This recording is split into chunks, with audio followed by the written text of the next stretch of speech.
Picture a steel cylinder, roughly the size of a scuba tank. Inside sits uranium hexafluoride gas, enriched far beyond anything a power plant needs. Now imagine hundreds of these cylinders, somewhere under the mountains of central Iran, and nobody outside Tehran can say exactly where. That's the story of 440.9 kilograms. According to the International Atomic Energy Agency, it represents uranium enriched to 60% purity, one short technical step from weapons-grade material.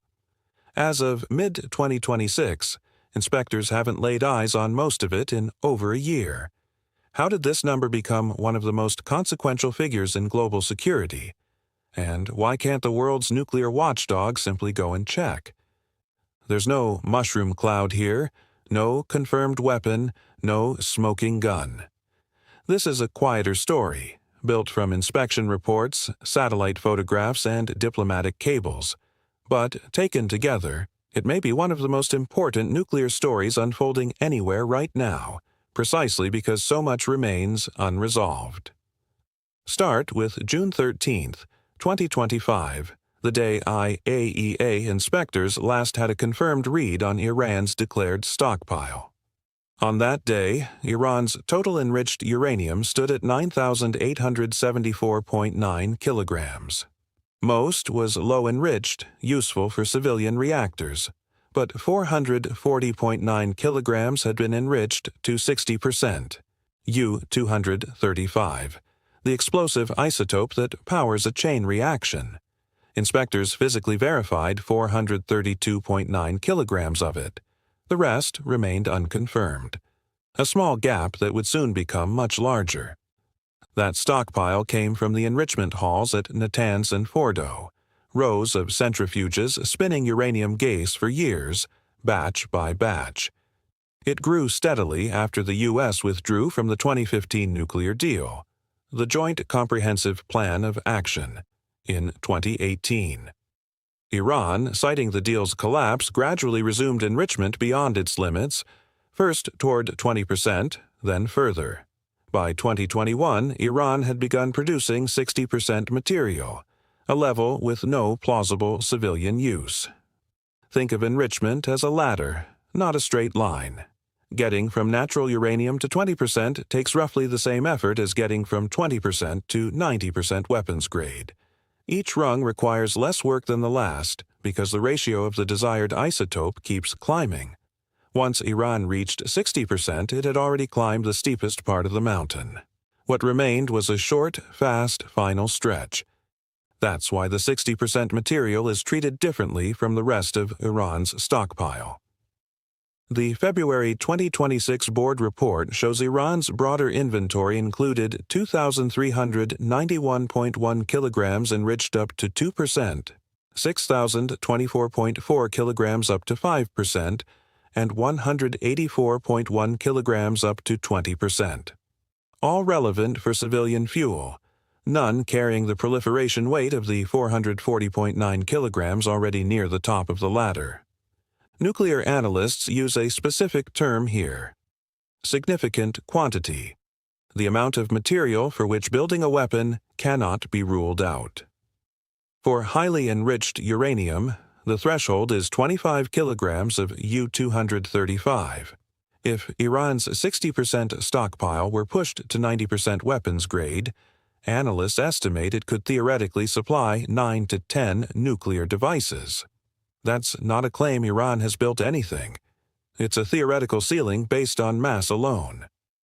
IAEA Director General Rafael Grossi has said publicly the stockpile could allow for as many as 10 weapons if Iran chose to weaponize, while stressing that possessing material isn't possessing a bomb. Then the story changed. Hours after that final stockpile snapshot, Israel launched Operation Rising Lion, a sweeping strike campaign against Iran's nuclear infrastructure. Days later, the U.S. joined with Operation Midnight Hammer, striking Fordo, Natanz, and Esfahan. 12 days of war followed. Craters where enrichment halls once stood, tunnel entrances collapsed under bunker-busting ordnance.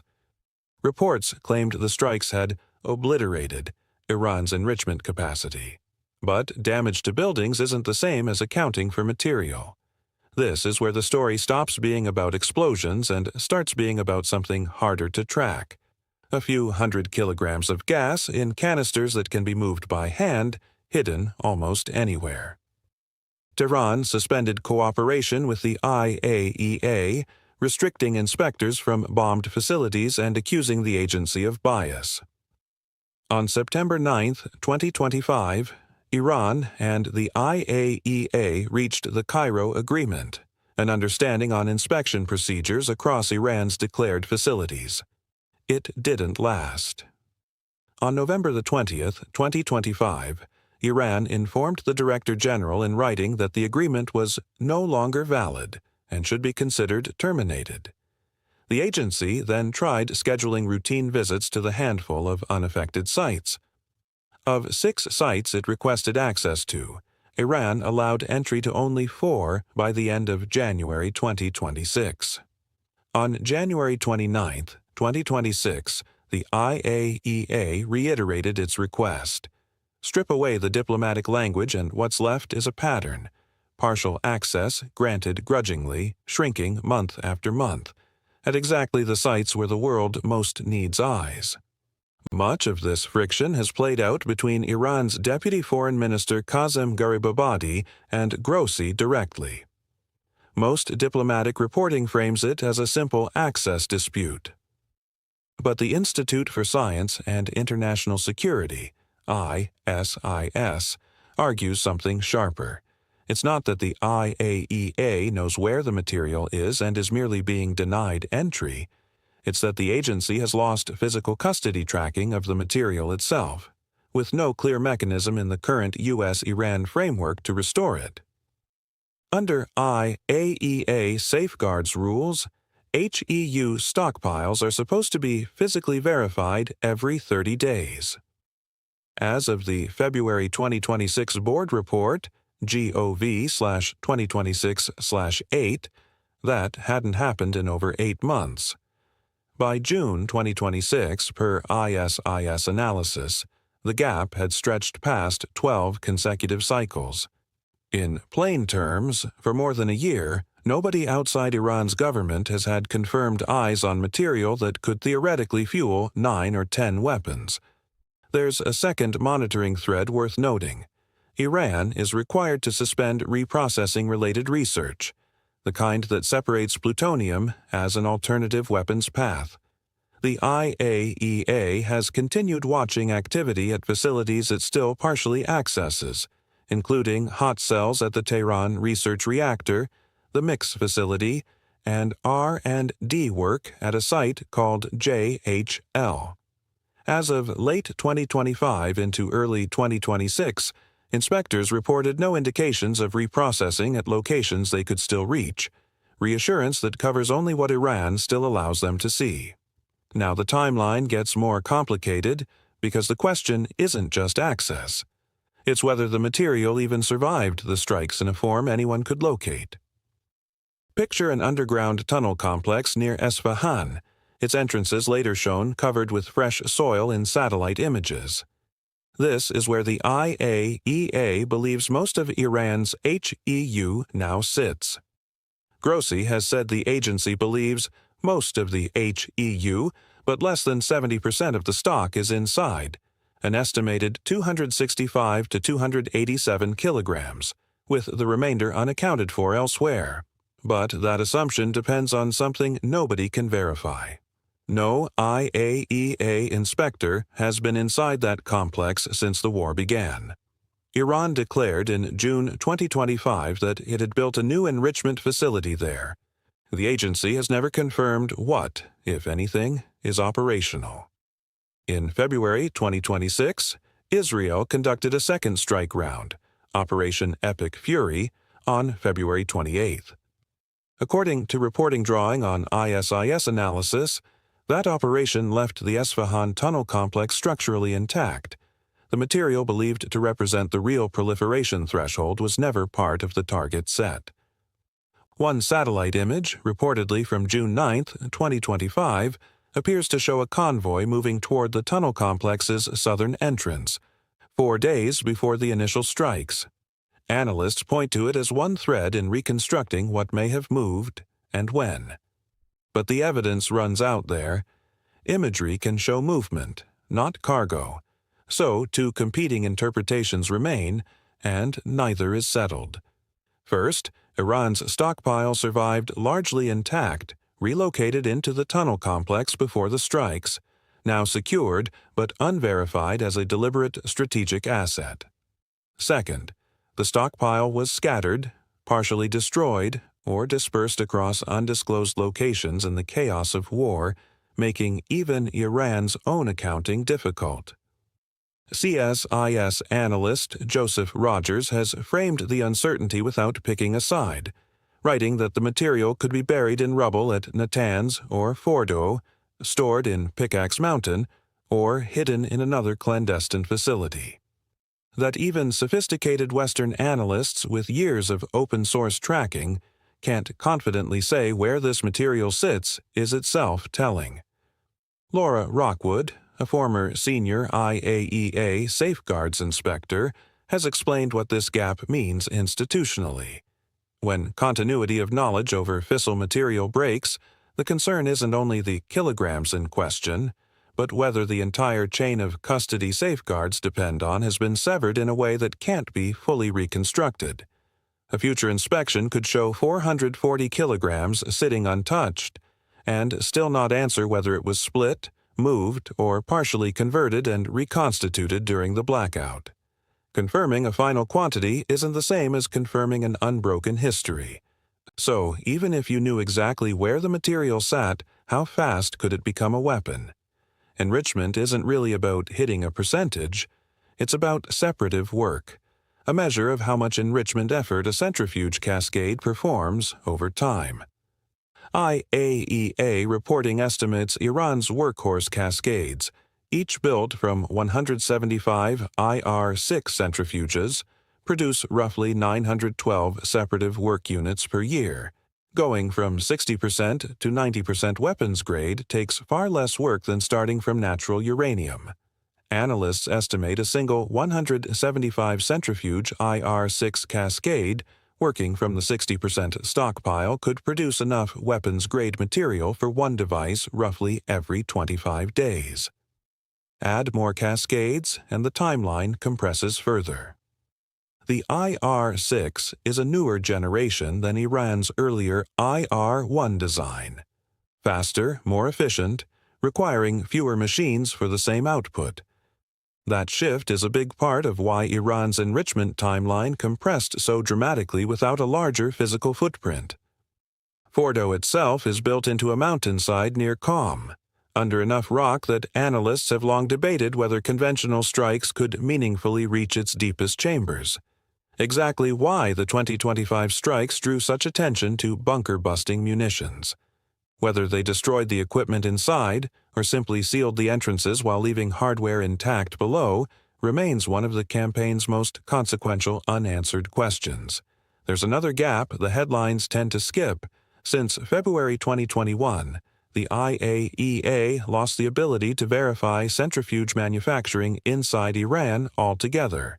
A gap of years, not months, which means it remains credible, though entirely unconfirmed, that Iran could have hidden cascades already built somewhere the world hasn't found. There's no public evidence this has happened. It's a possibility the IAEA itself flags as consistent with lost oversight, not a documented fact. Even with a completed cascade, another barrier stands between gas and a functioning weapon. Congressional Research Service analysis published in April 2026, drawing on IAEA and U.S. intelligence, states Iran does not currently appear to possess a viable weapon design or detonation system, and may lack practical experience converting enriched uranium hexafluoride gas into cast, machined uranium metal, the physical form a weapon requires. Weapons-grade gas is direct-use material, theoretically convertible to metal components within 1 to 3 weeks per IAEA classification, But the manufacturing steps involved haven't been shown to be mastered by Iran, at least in public assessments. A 2025 U.S. intelligence assessment, cited in that same CRS report, stated plainly that Iran is not currently building a nuclear weapon.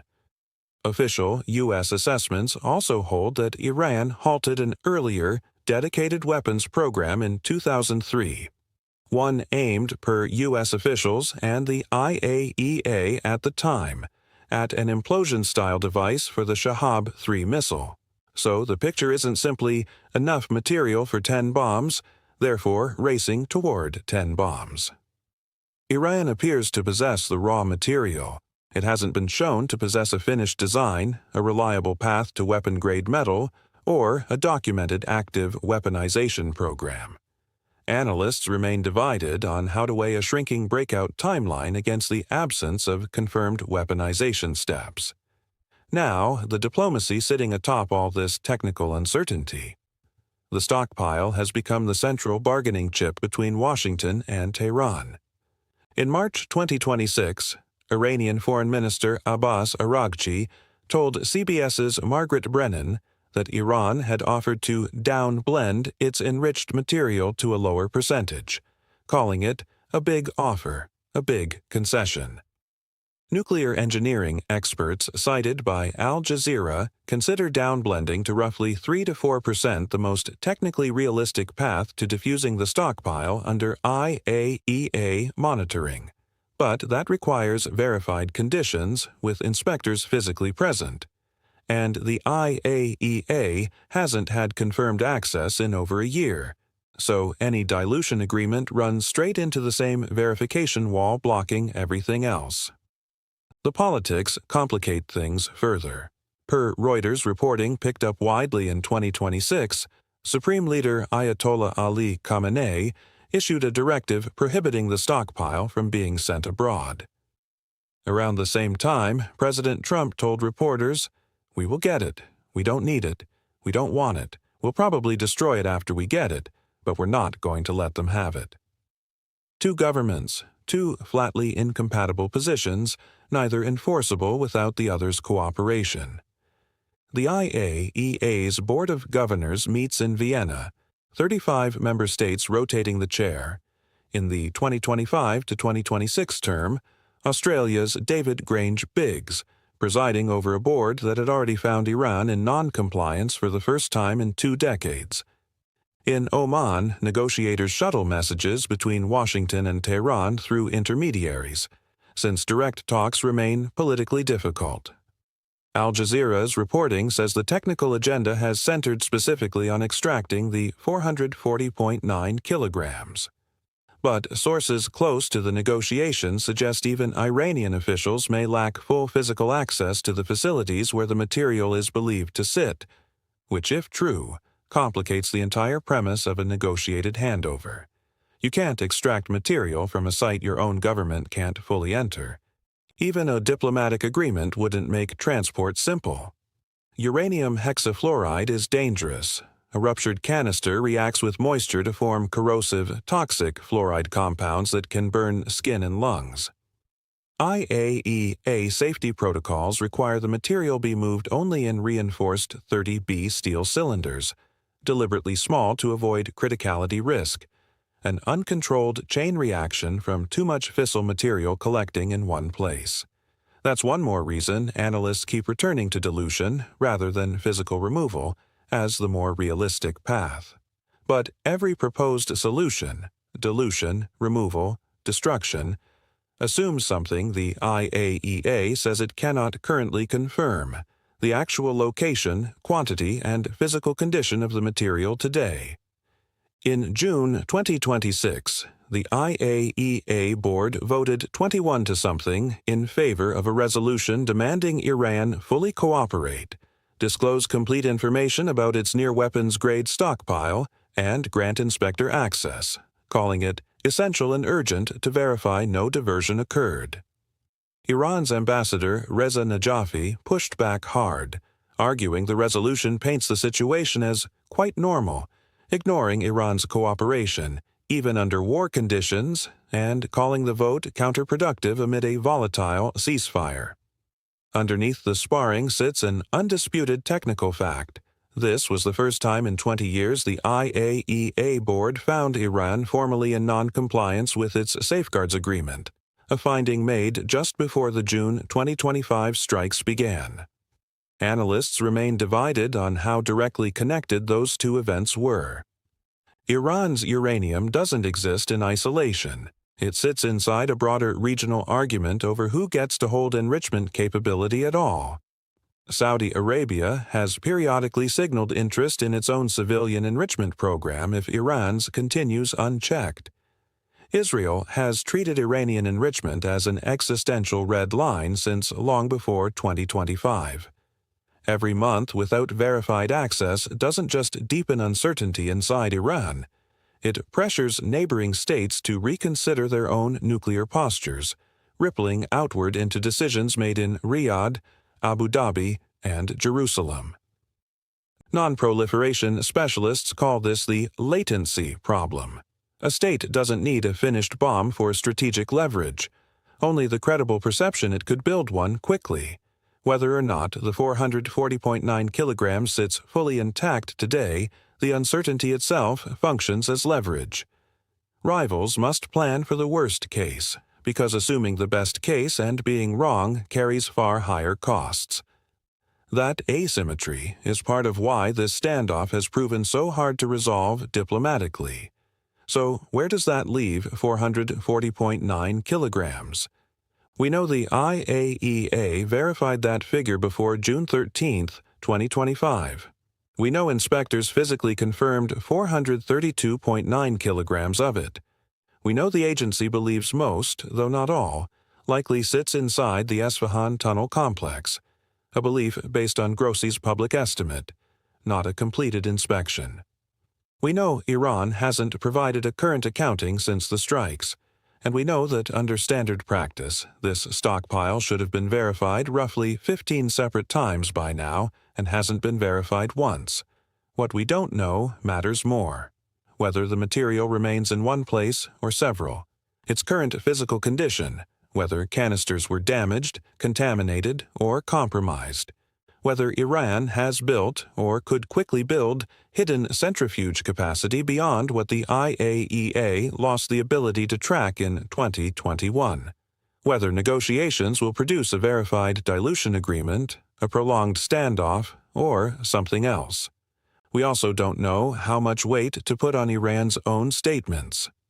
Tehran maintains its program is peaceful and that international suspicion reflects bias, not evidence. Intent isn't something satellite imagery or stockpile arithmetic can measure. What analysts can measure is capability, the physical and technical means available, should intent ever change. On capability alone, independent of any judgment about motive, 440.9 kilograms remains the single most consequential unresolved data point in the entire file. It's worth remembering how ordinary this is supposed to be.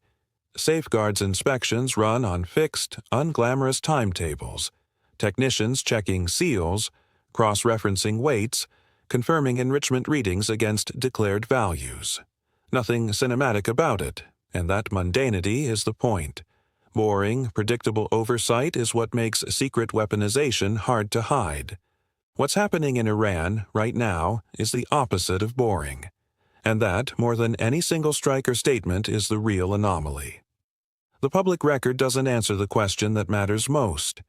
Does this stockpile exist today as 9 or 10 weapons worth of material sitting under a mountain, unchanged since the war ended?